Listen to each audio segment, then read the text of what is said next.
This is the last part of the specification for the memory unit for A-level psychology, and it's called the cognitive interview, and it's about how to improve the accuracy of eyewitness testimony. So if you look at those pictures there, you can see it's about how you unlock memories from people's minds, and it's used by the police. So the other picture there is a picture of a police interview. So when police are interviewing eyewitnesses, how do they get the most amount of accurate information out of the witness's brain? And it's so this really is an application of memory. So psychologists devised the cognitive interview to be used by the police so that, as it says there, the purpose is to generate the most amount of accurate memories from witnesses. And the reason this happened is because the standard police interview didn't allow witnesses to recall everything that they knew. There was something wrong with the standard police interview. So psychologists devised the cognitive interview for police to use to unlock as many memories as possible. There are 4 components to the cognitive interview, and so they're here on the screen. The first one is context reinstatement. So the police will ask the witness to mentally visualize themselves back at the scene of the crime. So in their mind, they shut off what they're looking at. They might even close their eyes, but they go back to the scene of the crime and they start thinking about what they could see, what they could feel, maybe what the weather was like. They are reinstating the context of the crime. That's the first part. We're going to look at how it enhances memory in a moment, but we're just going to look at those 4 components first. So the police will ask them to reinstate the context, and they will probably say, I want you to mentally visualize yourself back at the scene of the crime. What were you thinking? What were you feeling? What was the weather like? What were the preceding events? What were you doing there? Who were you with? The second part is report everything. Be careful with this one. Most people write it as recall everything, but it's not. It's report everything. So the police will ask the witness to detail everything they can remember, to report every detail without interruption, and no matter how trivial they think that the information they're giving them is. So report everything. The police won't interrupt them. They'll just say, please, could you tell me everything you can remember leading up to the event itself, and then they'll let them just give their own narrative of what they can remember. The third element is recall from changed perspective. So change perspective. And it means that the police would ask the person to report the crime that they saw from a different viewpoint, which sounds a bit weird, doesn't it? And it's very hard to do. So, for example, if somebody was standing at a bus stop when they witnessed a crime, they would ask them to imagine that they were sitting on the bus viewing the crime. What would you see? Or they could ask them, what do you think you would have seen if you were sitting at a cafe opposite the bus stop? So you're trying to get the person to recall the information as if they were in a different place to where they actually were. The fourth type is recall in reverse order. And so that means that the police will ask the witness to recall the episode. After they've done it forwards, they'll ask them to recall it in reverse order. So could you start at the end of the crime and recall the events that happened backwards in time? And they might ask them then to move backwards and forwards in time. So those are the 4 elements, and we're going to look at how they enhance recall. So there's the 4 elements: context reinstatement, report everything, change perspective, and reverse order. And I've very briefly summarised what those things mean. So when we're looking at how it enhances recall, then the context reinstatement means that when you visually go back to the scene of the crime, it will provide context, contextual and emotional cues to retrieve memories. So hopefully you're thinking about the work that you did on forgetting, and when we did the retrieval failure explanation of forgetting, it was because there weren't the contextual or emotional cues to recall information. And so this is overcoming that. It's saying go back visually to the scene of the crime. So when you're placing yourself back at the scene of the crime in your mind, then you're seeing things. You will have encoded, if you think about the encoding specificity principle, where when you encode visual or contextual information and emotional information at the same time as the crime, and so those contextual and emotional cues will act as triggers for more memories, and that's why that part of the interview was devised.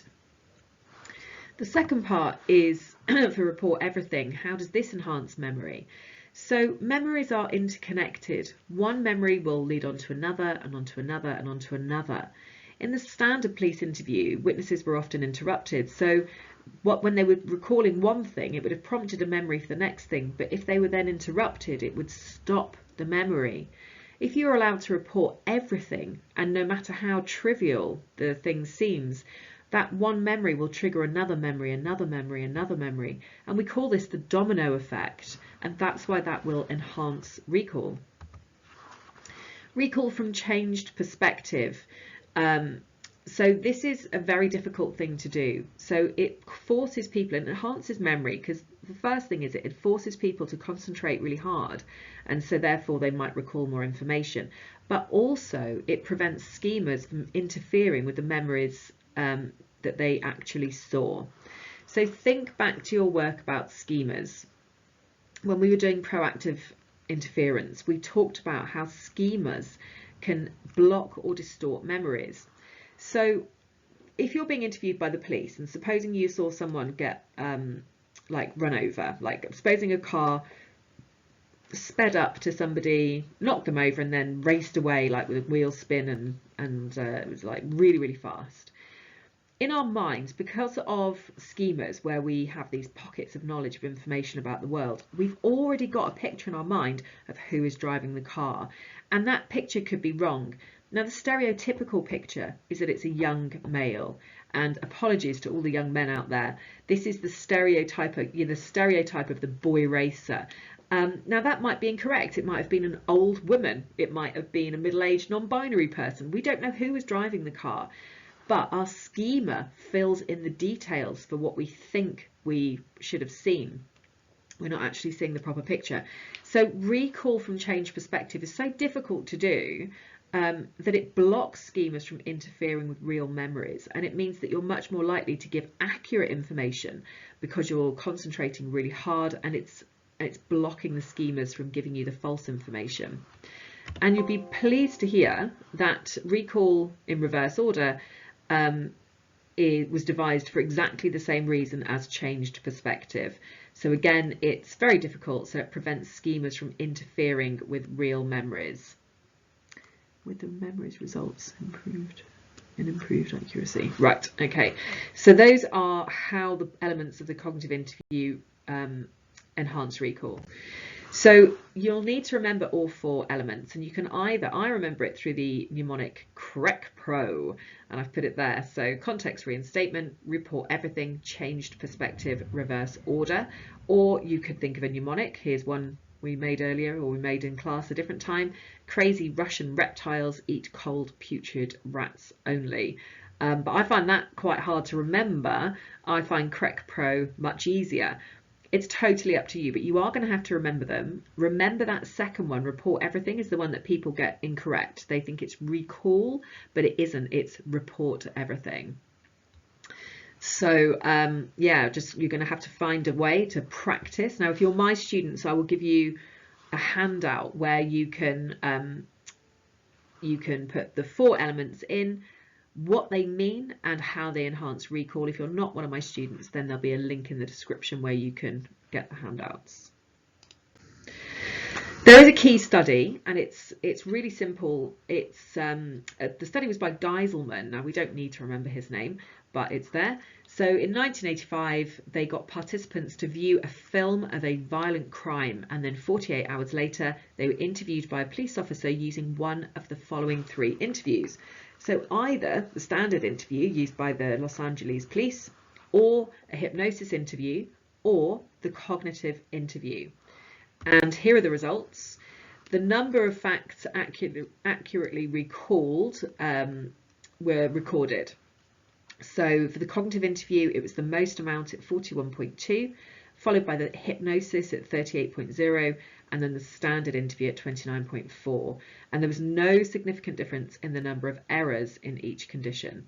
So the conclusion, very simple, the cognitive interview leads to better memory for events, for crimes witnessed.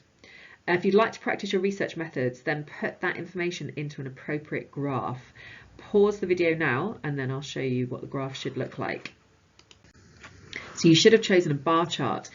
Now this is an exam skill that you will need. In the exam it may ask you to draw an appropriate graph, so you need to know which graph to draw. In this case we're looking at a bar chart because we're looking at 3 different named interviews. Make sure those bars don't touch or it's a histogram. And in the exam you get 3 marks usually for a chart. You get the marks for the appropriate chart that is correctly scaled, a mark for the correctly labelled axes, and a mark for the title.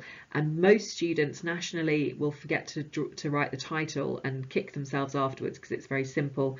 But the title should include information about the IV and DV in this case. Now, I think there's enough in the cognitive interview for 6 marks if you got asked about it, if you got a 16 marker discuss the cognitive interview.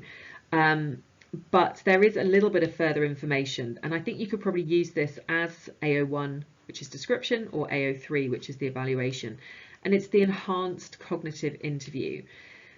But personally, I wouldn't worry about this bit too much. I certainly don't remember all 8 things that the enhanced interview do, but what happened was the psychologists realised that police officers lacked the necessary social skills to use the cognitive interview effectively, and so they devised this enhanced one, just where they kind of taught the police officers to be able to interview better, I guess. So actively listening, and that's probably the most important one. I'd probably remember that, like avoid interruption and actively listen to the witnesses. So we're going to look at some more evaluation here. I'm going to give you 5 evaluation points. And remember, evaluation are the strengths and limitations usually, or the real world application of the cognitive interview.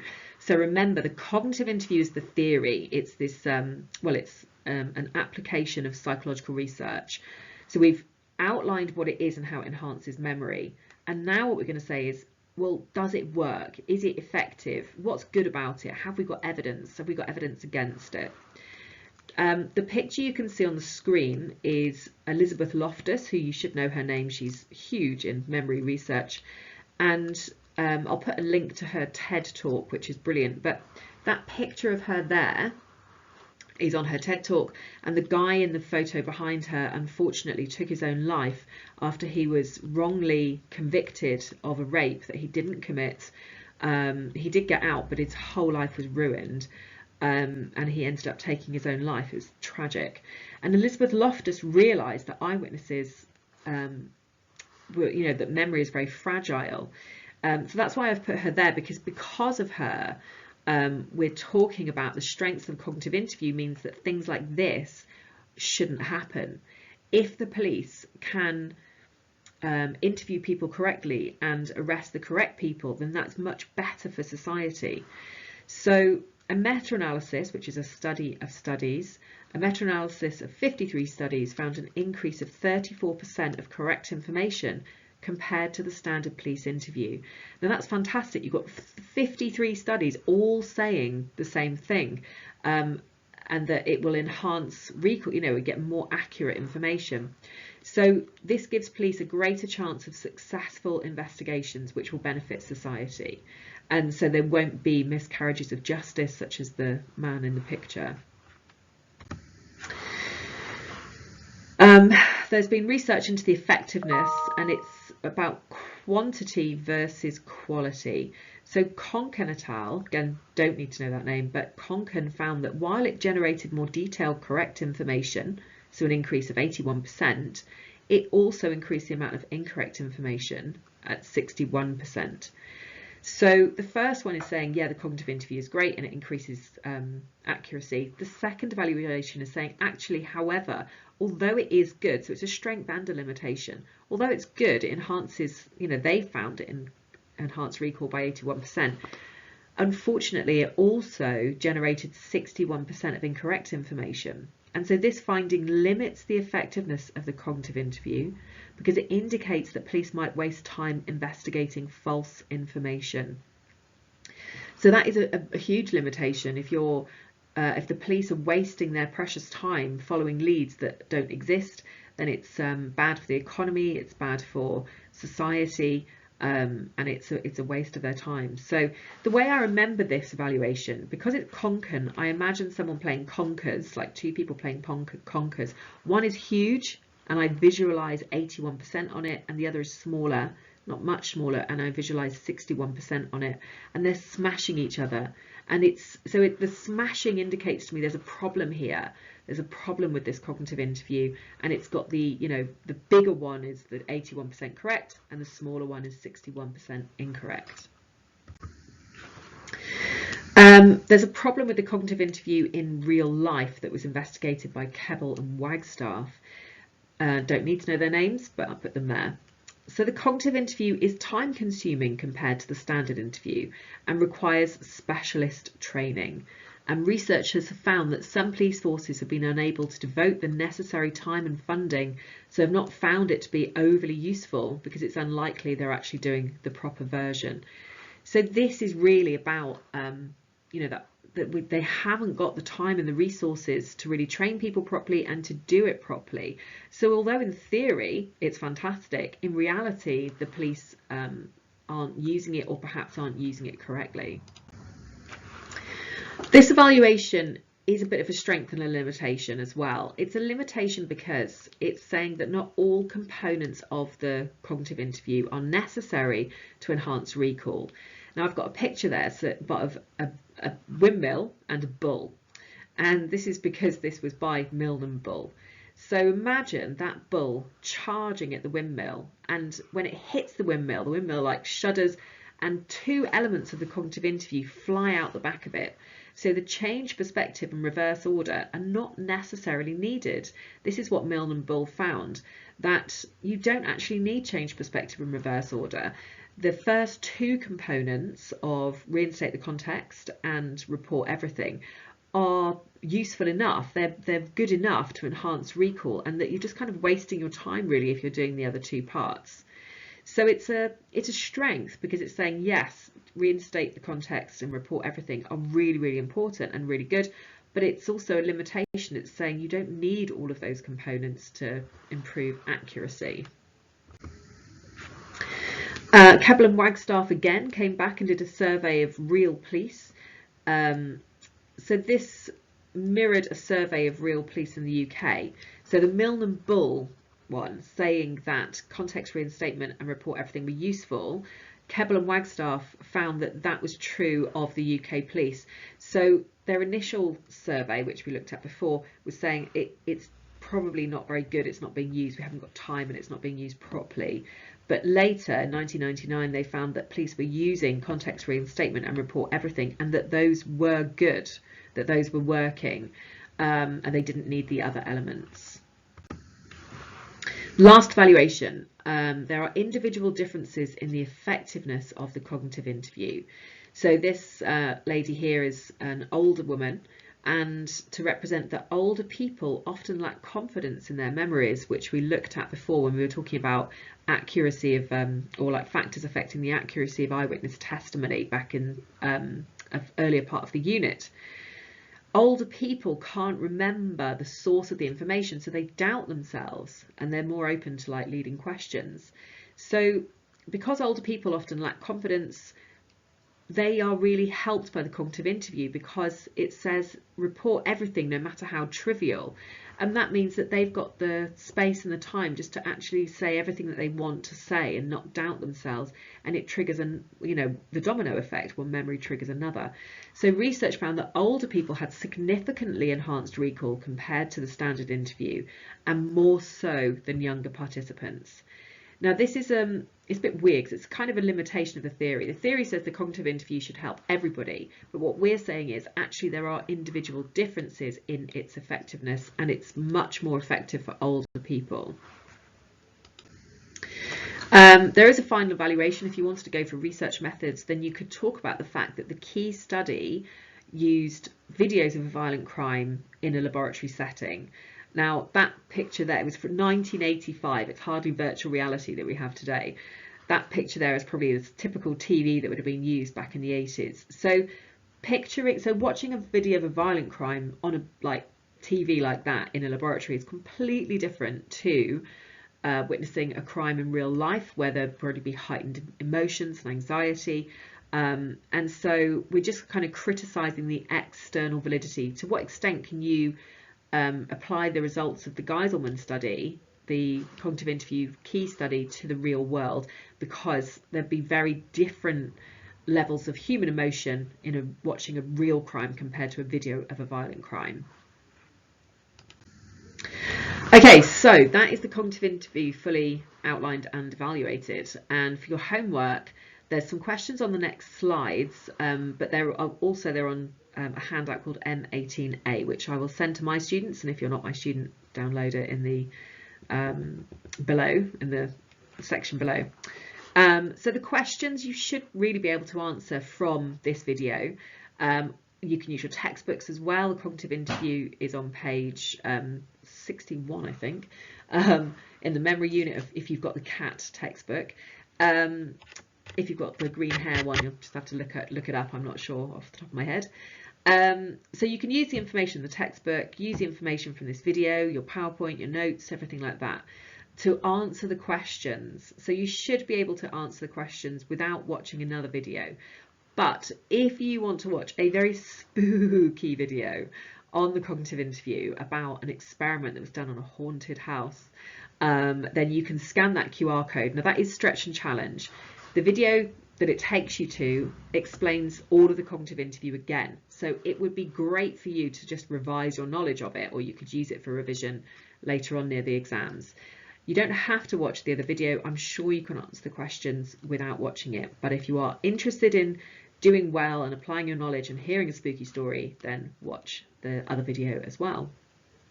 Another Stretch and Challenge thing to do is the 16 marker. So if you know that you're aiming for those high grades like the A star, A, B, it's good practice to write a 16 marker for every single thing that we do as we go along, because then you will have like a really good set of revision notes. I would recommend everybody, whatever you're aiming for, make the effort to write a 16 marker, but especially if you know that you're aiming high, this will help you undoubtedly. These are the questions, but they're on handout M18A for my students.